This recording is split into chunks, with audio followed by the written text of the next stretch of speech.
It came as a shock when Stephen Colbert's late-night show got canceled, but that was far from the first hardship to befall the funnyman. He's been dealing with grief and disappointment since childhood, and somehow found a way to keep laughing.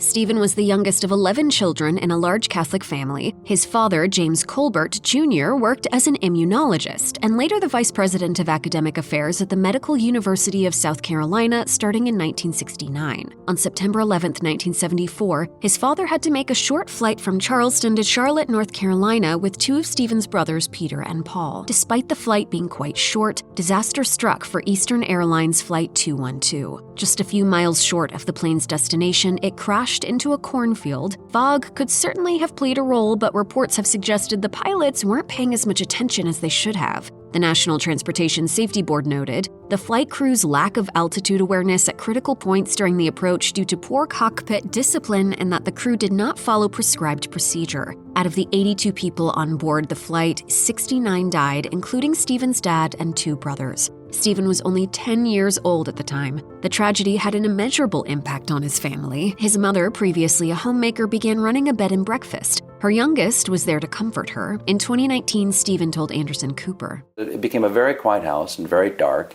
and ordinary concerns of childhood suddenly kind of disappeared."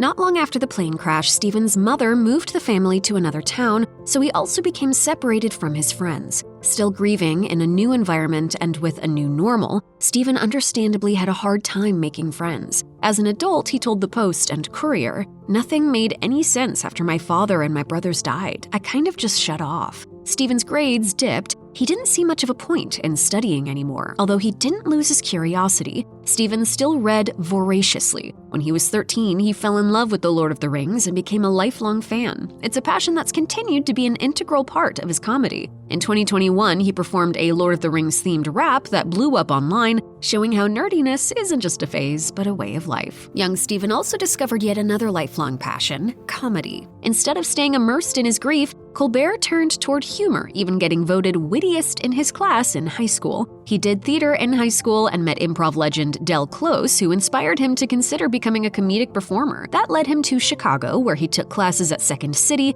and met some other very funny people, including longtime friend Amy Sedaris.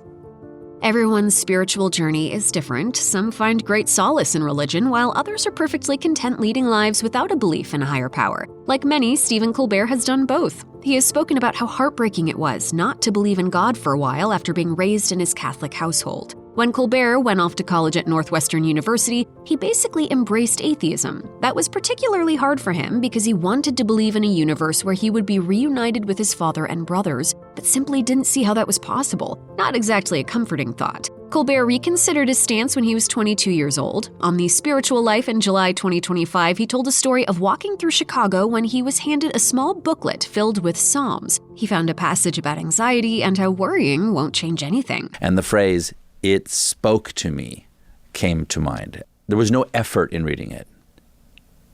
It was speaking off the page to me. Colbert came back to religion and has practiced Catholicism ever since. He doesn't agree with the Catholic Church on everything, criticizing its stances on abortion, for example. In 2024, he met Pope Francis. Colbert has spoken highly of Francis because of his more progressive opinions, particularly as they related to taking care of the poor. Colbert is a prodigal son of sorts, finding a place in his life for both his faith and some raunchy humor.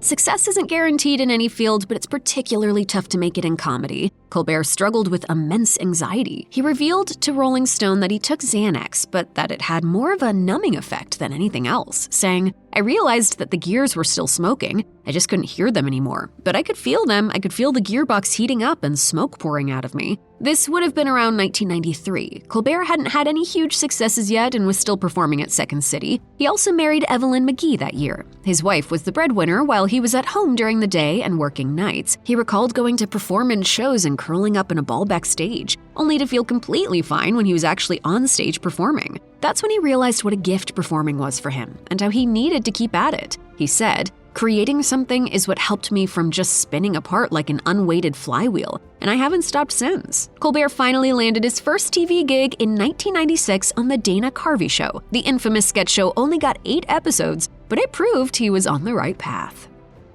Colbert was on a much surer career footing by 2013. His lengthy tenure as a correspondent on The Daily Show had spun off into its own series, The Colbert Report. That show's version of Stephen Colbert was a character who embodied everything he saw as wrong with modern-day media and politics. Colbert nightly skewed facts and pointed toward hypocrisy, particularly in right-wing media outlets like Fox News. It was rare to ever see him break character, but that's exactly what he did in a 2013 episode in the aftermath of his mother's death. Stephen's mother, Lorna, died on June 12th. The host had taken a hiatus from his show the year before to be with her during her illness. He once again took a break to be with his family upon her death, and when he came back, he made time to talk about how anyone who enjoys watching him as a performer has his mother to thank for encouraging him to pursue comedy. She had trained to be an actress when she was younger, and she would teach us how to do stage falls by pretending to faint on the kitchen floor. At the end of that episode, Colbert paid one final tribute to his mother by demonstrating her legendary stage fall. Colbert revealed to Anderson Cooper on a 2022 episode of his podcast, All There Is, that his feelings of loss and grief cropped back up when he became a father himself. He described spending time with his daughter when she was 6 years old and feeling like he only had 4 more years with her. Colbert believed that he would die when she turned 10, just like his own father did with him. Because I had no model in my head of a relationship between someone older than 10 and a father. Though those thoughts were based on his daughter's age rather than his own, Colbert also experienced some deep feelings when he became older than his father was when he died. Colbert said that he thought about what his dad would do if he had lived to be older, and he figured he would just want to spend more time with his children. So that's precisely what Colbert did. Grief is something everyone goes through, but very few are willing to openly talk about. Colbert touched on how it changes over time. I was struck with this realization that I had a gratitude for the pain of that grief. Colbert explained that his grief gave him a window into the pain that others may also be going through. It's easy to tell that one of Stephen Colbert's ears isn't like the other. That's because he had surgery on his right ear as a child to remove a tumor. I had an operation. You see how my head is not symmetrical? It left him deaf in that ear and the outside of his ear in an odd shape. He has shared that the surgery ended a childhood interest in scuba diving. He can't do it with his damaged ear. In 2020, Colbert revealed to Vanity Fair that he had gotten a new ear-related diagnosis, benign paroxysmal positional vertigo. It's an inner ear disorder that can cause the sufferer to experience bouts of dizziness and disorientation whenever their head changes position. It's probably not the best diagnosis to receive for a late-night talk show host who regularly needs to tell jokes standing up and noticeably react to celebrities' anecdotes. Colbert told Vanity Fair just how inconvenient it can be. He said, "It's almost entertaining until I forget, and then I go to stand up and then I just fall down. So I'm coming to you right now from a very weird angle, slightly listing to port." There are exercises that can limit the effects of BPPV, and Colbert was even reminded by his wife in the middle of the interview to perform them so that he didn't get dizzy. Colbert had to deal with a host of medical issues for a stretch in 2022 and 2023. First, he got COVID-19 in April 2022, which led to The Late Show getting suspended for a couple of weeks while he recovered. Colbert battled COVID yet again in October 2023, which once more took The Late Show off the air temporarily as he got better. He probably hoped that was enough medical drama for a while, but shortly after his second bout with COVID, Colbert experienced an extreme medical emergency, even though he didn't know that it was an emergency at first. He taped 2 back-to-back episodes of his show with a burst appendix. In one segment, Chef Jose Andres, not knowing how much pain Colbert was in, decided to break into a dance routine with the comedian, making things much worse. I didn't know what was wrong with me, but I was sweating and thought I might pass out, and I was in so much pain that I was crying in commercial breaks. Luckily, Colbert's wife insisted that his driver take him straight to the hospital where he got emergency surgery. Colbert said the doctors needed to clean up his insides since his appendix had fully ruptured. Appendicitis can be fatal, but fortunately, Colbert got the help he needed just in the nick of time. They said when they opened me up, it was like they'd shot John Wick 5 down there.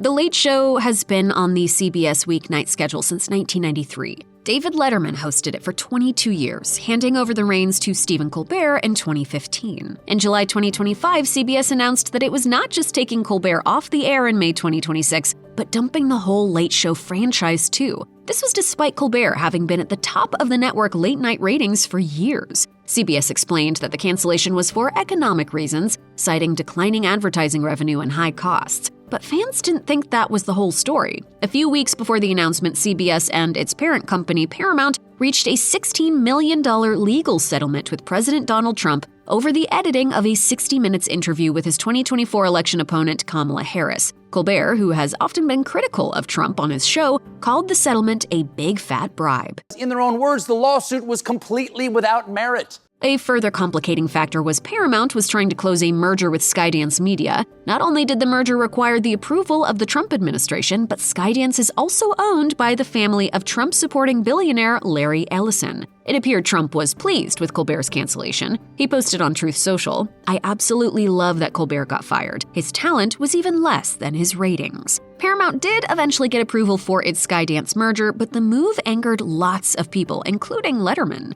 But this is pure cowardice. Even with all the criticism, though, it's unlikely Paramount will reverse its decision. So in May 2026, Colbert will be looking for a new job. Given his prevalence in pop culture for 30 years, it's safe to say he'll land on his feet somewhere. He's been through worse.